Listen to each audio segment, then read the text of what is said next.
I've been a resident of Harlem since 1980. I remember back in the day, you couldn't even give property away.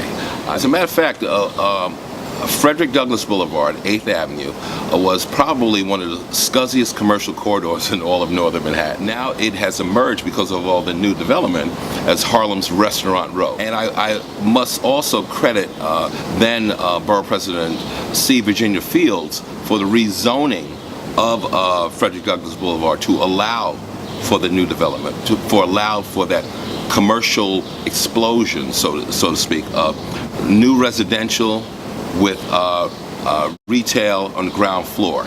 And so that's why they're able to actually then put, with the ground floor uses, a lot of restaurants, a lot of shops, a lot of new retail establishments that hadn't existed there on that corridor before. Because at one point, more than 65% of all the available land there on Frederick Douglass Blvd was owned by the city, with the rezoning of Frederick Douglass Blvd to larger building heights and density, and then with commercial and retail on the ground floor.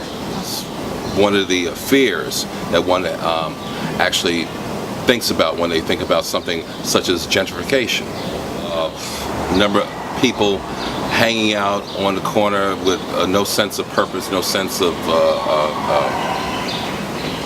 I guess, of direction.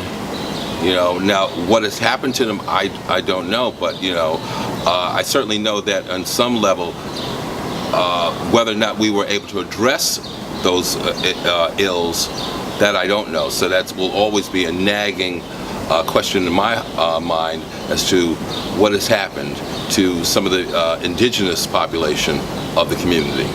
You know, were they displaced? I would often get into a little debate with one of my colleagues at work as to gentrification, displacement.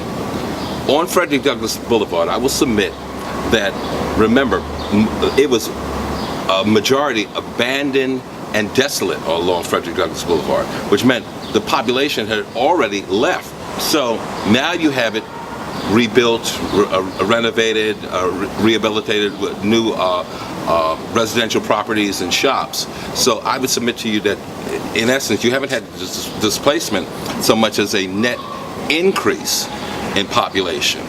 And that net increase in population, is it like more white people in the community, more Asian people in the community? There are more people in the community with more net disposable income. That's really what you're seeing. Now, the only thing is, like I mentioned, the experience of the Kalahari. Remember, 120 units of affordable housing. There's not enough of that that's been developed.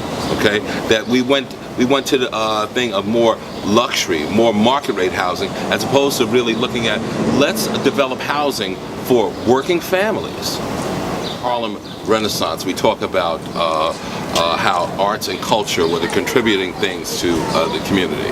But now, it's not so much in terms of another Renaissance. That's another thing that I got into a debate with somebody about, calling it second Renaissance.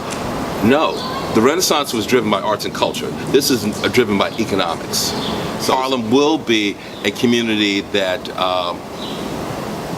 was once thought of as the capital of Black America nationwide. I hope it continues that, but I don't know.